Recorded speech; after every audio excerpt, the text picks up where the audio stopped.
What's up, guys? Welcome back to another episode of The Road to Morocco, and in this week's episode we cross to Morocco. Hey, finally. We have 24 hours of absolute carnage for you guys to see. It was insane. But we made it. Yes, we did. So for those that are new here, cue the VT. VT, up the tigs.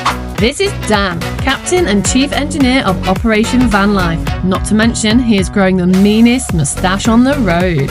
This is AJ, professional map reading extraordinaire, always bringing the energy and staying one step ahead of our forever changing itinerary.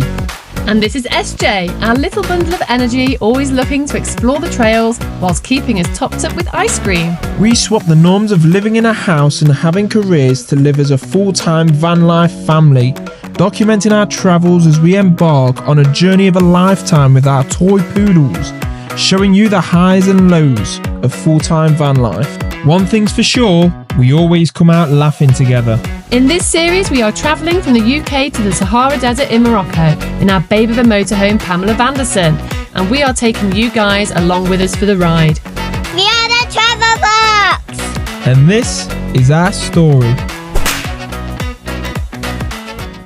Good morning. Morning. We woke up to mixed emotions this morning, haven't we? We have, yes. We're in sunny Seville. And yeah, what happened last night, Dan? Because I was fast asleep. So it was about 3 in the morning, and I heard the front door go, and I thought that's odd because it's 3 in the morning. And then I thought nothing of it because in the motorhome we rock anyway. You do hear lots of different noises. And then the side door went on the other side. The van rocked, and I thought I should probably get up. Then the window made a noise, and as I shot out of the van with my frying pan and my Birkenstock flop-flops, a van over here drove off with 2 men in it. So yeah, I think it's probably our little bit first sketchy, attempt, actually. isn't it? Yeah, you hear about it happening quite a bit, but It's a good job they ran away because I had a frying pan in my hand. that wasn't his weapon of choice, but let me add, it was just on the side, so it was like the first thing he could grab on the way out. Yeah.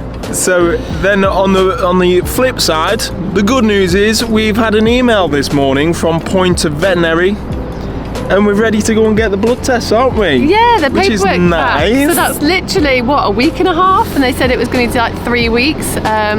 So yeah, awesome news, very quick. However, we are in Seville, so now we've got to hoof it back across to the coast to get it back from Estepona. So cue Project Crossing to Morocco. Anna, Yes, what you got, girl? rabies certificates. Yeah. So they came back loads quicker. So I'm super happy. Yeah, you just attach these to the passport. There's a page filled out in the pet passport as well. And yeah, we're good to go. What's next? So next regarding the dogs is we've got to get them a health certificate, an export certificate or something, and that has to be done within 24 hours of travel. So we will get sorted for Morocco, head to the port, and then we will see Carlos, the famous Carlos, about a ticket, and then once we've got our ticket bought and we know when we're going, we can then sort out the vet, so it's within that 24-hour window. Nice. Woo. Oh boys, you come in Morocco with us? Woo-woo! Last night we parked in an industrial estate and had our, what we think might be our final meal in Spain before we cross over, and it was a cultured McDonald's. Yeah, I'm basically in a car park of like a DIY. Yeah, a big industrial estate. We thought we'll get there, we'll park up, and then we'll have a look for the legend that is Carlos. And it turns out, Anna, He's on we the parked seat, right next to it. So It's right here. we're gonna go and have a chat and book our ferry tickets. Yeah, man.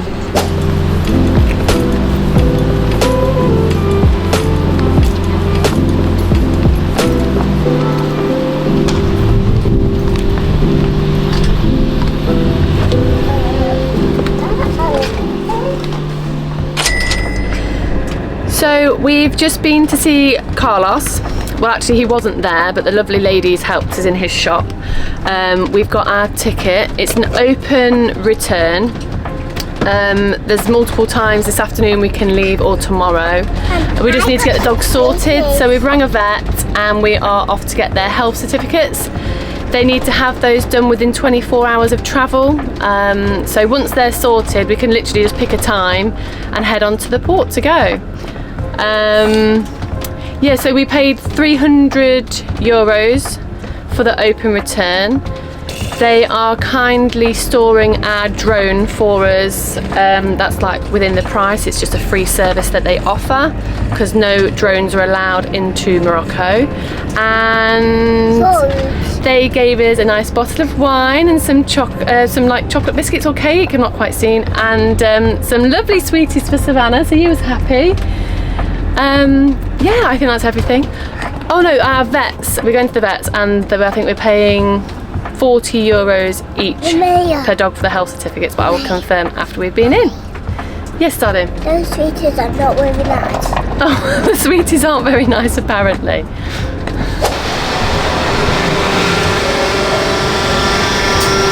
Filling up the LPG. They don't have it in Morocco, so thankfully our LPG lasts for about 4 months, so we'll only have to fill it up the once, and then when we're there we'll be fine. Fingers crossed.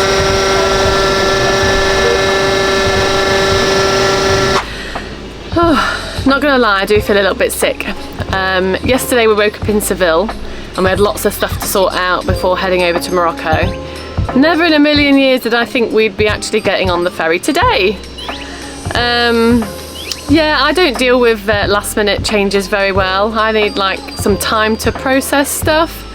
So I feel a bit panicked and a bit rushed. And I'm sure we have got everything and everything's fine. Like, we're topping up the LPG now, we've got loads of food. Obviously they sell food in Morocco, but like the stuff that's not readily available we've stocked up on. But yeah, I just feel really anxious. I suppose that's normal.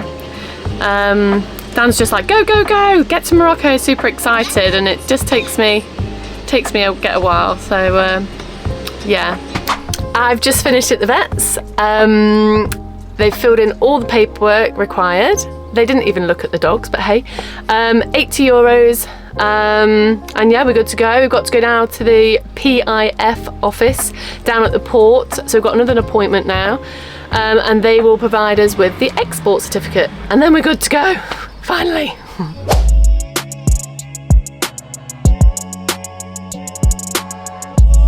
For those watching this with a dog, I've just sent my wife to go and find the PIF building, and she has got lost. So what I'm going to do is pinpoint it right now. Thank me later, alright? There's not a lot of parking here, you got to get it right, you know? Make sure you come to this building. I think the GR code sent us the right place, but we ended up going to the wrong place. It's not very clear, and don't just walk in and just stand there like I did. Go up to the first floor and then you'll be seen by some very nice people. Hey, Yay. this is the building, guys. This is the building.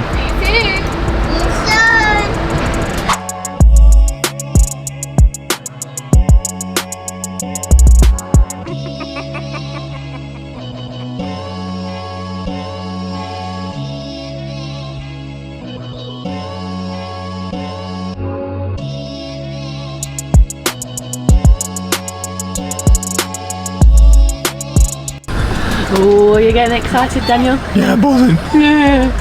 We made it through customs and we're sat waiting for our ferry.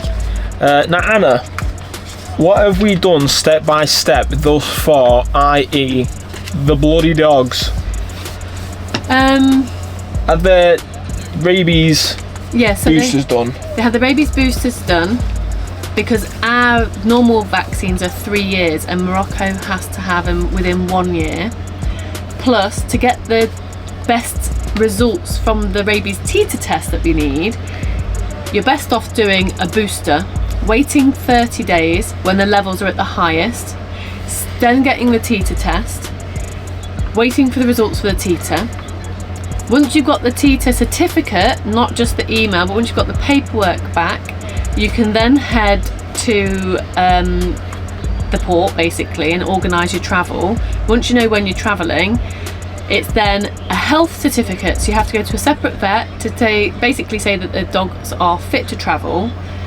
They didn't even look at the dogs, but anyway, they scan the dogs, check the chip, they change all the paperwork and give you a health certificate. At that point they want to see your pet passports, the TTA certificates, as well as your V5, your passports. They collaborate all that information into a health certificate. Then when you get to the port, you have to take the health certificate to a PIF office, and they take the health certificate and basically use all that information and turn it into an export certificate. And then when we get to Morocco, no one's going to ask for this information. Not one person. So I'm going to keep the certificate, I'm going to frame it, and I'm going to detail how much it actually cost us to take this. But when we come home and we try to get back into the EU, back into Spain, that is when we'll need proof of the TTA levels, because they'll want to know that we are not bringing back a dog that's got rabies back into the EU, which I get, and I'm happy to do that. But this is just like nonsense. Yeah. There we go. I don't know why I had to be in that. I'm just sat You there. just like to be in it. You like to be involved. It's all been just very intense and expensive. That's been stressful. That's been stressful. I felt sick all day. I actually feel alright now. Listen, your dogs better be great for you to bring them here, alright? If your dogs ain't great, which let's face it, all dogs are great, but if they're not good boys, then don't bring them, alright? Hey, it's because their this is holiday expensive. Too. It's their holiday too. It's stressful. They're gonna remember Morocco for the rest of their lives. Unless they get rabies. Well, they're not gonna get rabies because their TTA levels are high. So next we got to get on the boat. We got to on the boat we've got to go through customs. So we have to get our passports stamped. So we get our passports stamped on the boat, and then when we get to the Moroccan border, they do van checks with sniffer dogs to make sure you're not bringing any X-ray weapons. machine. Come on, which we're obviously not. And storage. And then we've got to go and sort out insurance. And then we've got to go and sort out our phones, and then we've got to find somewhere to park for the night. So it's going to be a bit of a long-winded day, me pal. You got this. You got this, Daddy. You got this, gal. Cup of tea in one hand. I've got a cup of tea and a coffee. Cup of coffee in the other. Steady as you go then.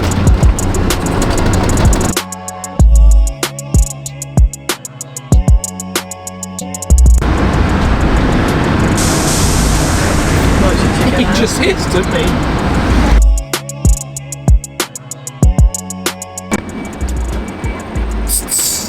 Uncle Knobhead. Did he just hit you? Yeah, it's. He obviously weren't driving fast enough. I think that might be Moroccan. I don't know.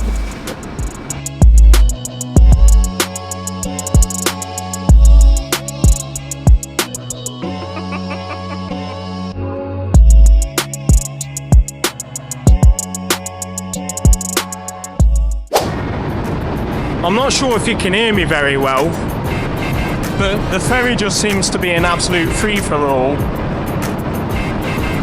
And there's no one on it. So we're going to go and have a look to do our checking into customs thing upstairs, and I think we'll probably come and sit down with the lads. I don't like leaving the dogs on a boat, but there is literally a couple of wagons and then no one. It's a bit spooky, to be honest. But if anything, at least we get off the ferry quite quickly. So we'll have a look. I'll take you with me. So we just had to fill in the what do you call them? Exports. Customs paper. Customs paper, like you do. So yeah, we've just done that. Give it in. Get passport stamped. Jobs are good. So as we were coming up from the bottom deck to do our customs paperwork, 3 of the workers came in the elevator with us. They're really nice. And as we were going up the elevator, I made a joke that one of them looks like Valtteri Bottas, which, to be fair, he did, didn't he, Anna? He did, yes, he did. But they have no idea what you were saying. They don't speak any English. And I started laughing, but no one else laughed. It was so awkward. The thing is, normally you could just walk away. I was in the elevator with a man. Wasn't it? It's funny, wasn't it? Funny, wasn't it?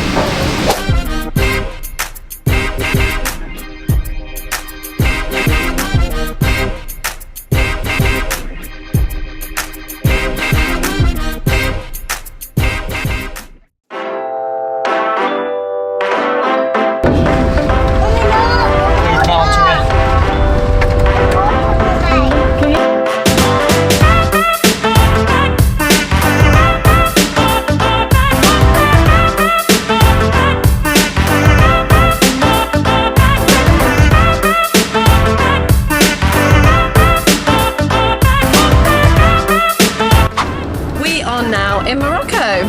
So we've just been through the process, customs, the vehicle check, the scanner, and it was pretty intense, wasn't it? It was pretty intense, guys, can't lie. It wasn't bad until we got to the where they scan your vehicle, and Anna was recording the whole process, but she also recorded some blokes that were stood like at the railings by accident, and then they just kicked off like they were spitting through the bars. Literally spitting bars, like flamming up and like angry shouting. And yeah, pissed off. It was not very nice at all. And then like security guard came over and asked if we're filming, and obviously I was like, no, it's off. And by that point it had switched it off anyway. But yeah, the guys just didn't calm down, didn't they? And we were like first in the queue waiting for the last batch of cars to go through the X-ray machine. So for ages we were just sat facing them, waiting. Yeah, and they were just going mad. It wasn't nice, no. And the security guard came back and forth. We were like, no, the camera's not even there. We had the cap on it. The cap was on, the camera was on the floor, and they ended up just put it away. But look, we're in Morocco, guys. We're in Morocco, and as intense and uncomfortable as we was on that last 20% of customs, first impressions is it's a really pretty country, guys. Yeah, the landscape's it's really pretty. So yeah, after the X-ray machine, we then had to wait to go through like customs, where they pull over all, I think it's mostly the foreign vehicles, and literally take everything out of the cars, which all seem to be ram-packed full of random stuff. It's crazy. It's like a car boot. It was a massive giant, car boot. All in the back of like a Ford Escort. Yeah. So yeah, it was quite a long process. They didn't take everything out of our van, but they did go around it with the sniffer dog and ask us to come out of the vehicle. We stood there for about 45 minutes. Yeah. Just amongst a load of blokes staring at us. There's like no women there. So it's very intense. It's nice to be out at the port and on the road.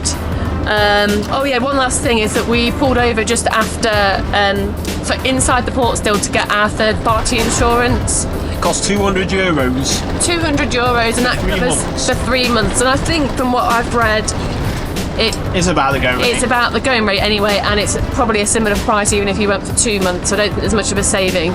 So yeah, €200 for 3 months. And we are out of the port, we are on the road, and we cannot wait now just to head south a little bit and get onto a campsite. I think there's going to be like a breaking in period. Absolutely, There's going to be a time of adjusting. Yeah. And when we have adjusted, I think it's going to be pretty special, man. Absolutely, we just need time. The countryside here looks phenomenal. It looks absolutely beautiful, man. We've just come onto a toll road, and as we're approaching the gate to get your ticket, there's 3 lads that apparently they're scammers. I mean, I don't know. I just gave them the big fist. You know what I mean? Saying, lads, They passed me my ticket and off we went, you know. It is what it is. If they are scammers, that's how you deal with them. Give them a big fist, big man. Hey, see what we did there? So last night we found a campsite. It's not a circus, promise. It is a campsite. And yeah, it was a stressful day, wasn't it, babes? It was very stressful, but we are here, and hopefully this video gives you some insight of how to cross the border into Morocco with dogs. And a child running circles around you. So see you on the next one. If you've enjoyed this video, make sure you hit like, subscribe anyway, comment below, are you or have you ever taken a dog to Morocco? See you on the next one. See you next one, bye.